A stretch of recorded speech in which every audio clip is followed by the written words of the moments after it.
আজকে আমরা এই ভিডিওতে কথা বলবো মহানায়ক উত্তম কুমারের জীবনী।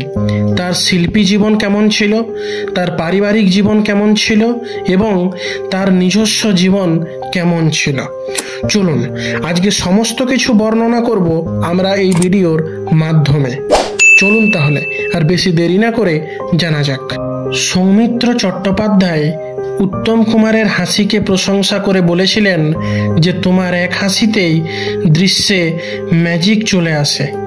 সাধারণ মধ্যবিত্ত পরিবার থেকে এসে চলচ্চিত্র জগতে প্রতিষ্ঠা পেতে অনেক পরিশ্রম করতে হয়েছিল মহানায়ক উত্তম কুমারকে। সেই পরিশ্রমের ফলস্বরূপ তিনি শুধু নায়কই নন, ভারতীয় বাঙালি চলচ্চিত্র প্রযোজক এবং পরিচালক হিসেবেও ব্যাপক খ্যাতি লাভ করেছিলেন। অভিনয়ে অসামান্য দক্ষতা দেখিয়ে বাংলা চলচ্চিত্র জগৎ থেকে তিনি পেয়েছিলেন মহানায়ক খেতাব। 1980 সালে ওঘবধূ সুন্দরী সিনেমার শুটিংয়ের সময় উত্তম কুমারের স্ট্রোক হয়। এরপর দ্রুত তাকে কলকাতার বেল ভিউ ক্লিনিকে ভর্তি করা হয়। ওই বছরের 24শে জুলাই 53 বছর বয়সে হাসপাতালে চিকিৎসাধীন অবস্থাতেই তার মৃত্যু হয়। চলুন এরপর মহানায়ক উত্তম কুমারের পরিবার সম্পর্কে বর্ণনা করি। মহানায়ক উত্তম কুমারের জন্ম হয়েছিল 1926 সালের 3 সেপ্টেম্বর কলকাতায়। তার প্রকৃত নাম ছিল অরুণ কুমার চট্টোপাধ্যায়, বাবার নাম ছিল সাতকড়ি চট্টোপাধ্যায় এবং মা ছিলেন চপলা দেবী। 3 ভাই বোনের মধ্যে উত্তম কুমার ছিলেন সবার বড়। কলকাতার সাউথ সাবাবার্ন স্কুল থেকে এসএসসি পাস করে কলেজে ভর্তি হন। কলকাতার পোর্টে চাকরি নিয়ে কর্মজীবন শুরু করলেও পড়াশোনা আর এগোয়নি। উত্তম কুমারের অভিনয় জীবন শুরু হয়েছিল 1948 সালে দৃষ্টিদান ছবির মাধ্যমে। তবে তার অভিনীত প্রথম ছবি ছিল মায়াডোর, যেটি মুক্তি পায়নি। বসু পরিবার ছবিতে তিনি প্রথম দৃষ্টি আকর্ষণ করেন। এরপর 74.5 মুক্তি পেলে চলচ্চিত্র জগতে স্থায়ী আসন লাভ করেন। এই ছবিতে তিনি কালজয়ী নায়িকা সুচিত্রা সেনের বিপরীতে প্রথম অভিনয় করেন। 74.5-এর মাধ্যমে বাংলা চলচ্চিত্র জগতের সবচেয়ে জনপ্রিয় এবং সফল উত্তম সুচিত্রা জুটির সূত্রপাত হয়েছিল।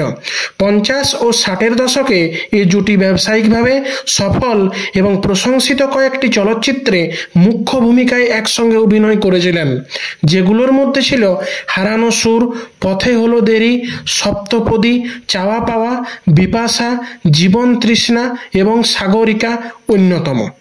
উত্তম কুমার বেশ কয়েকটি হিন্দি চলচ্চিত্র অভিনয় করেন।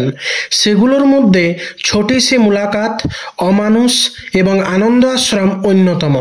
তিনি উপমহাদেশের বিখ্যাত চলচ্চিত্র নির্মাতা সত্যজিৎ রায়ের পরিচালনায় 2টি চলচ্চিত্রে অভিনয় করেছিলেন। প্রথমটি নায়ক এবং দ্বিতীয়টি চিড়িয়াখানা। চিড়িয়াখানা ছবিতে তিনি শরদিন্দু বন্দ্যোপাধ্যায়ের সৃষ্ট বিখ্যাত গোয়েন্দা চরিত্র ব্যোমকেশ বক্সির ভূমিকায় অভিনয় করেছিলেন। উত্তম কুমার নিজেকে সুঅভিনেতা হিসেবে প্রমাণ করেন অ্যান্টনি ফিরিঙ্গি ছবিতে তার স্বভাবসুলভ অভিনয়ের মধ্য দিয়ে।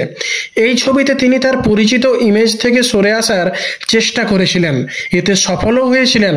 উত্তমের সেই ভুবন ভোলানো হাসি, প্রেমিক সুলভ আচার আচরণ বা ব্যবহারের বাইরেও যে থাকতে পারে অভিনয় এবং অভিনয়ের নানা ধরন, মূলত সেটাই তিনি দেখিয়ে দিয়েছিলেন।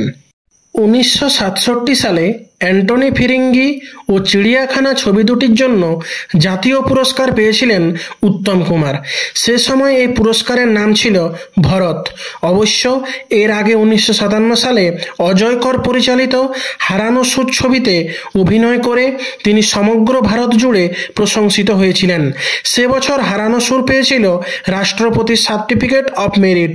ইংরেজি উপন্যাস র্যান্ডম হারভেস্ট অবলম্বনে এই ছবিটি নির্মাণ করা হয়েছিল, যে ছবির প্রযোজক ছিলেন উত্তম কুমার নিজেই। কমেডি চরিত্রেও মহানায়ক ছিলেন সমান পারদর্শী। দেয়া নেয়া ছবিতে হৃদয়হরণ চরিত্রে অভিনয় করে সেই প্রতিভার বিরল স্বাক্ষরও রেখে গেছেন তিনি।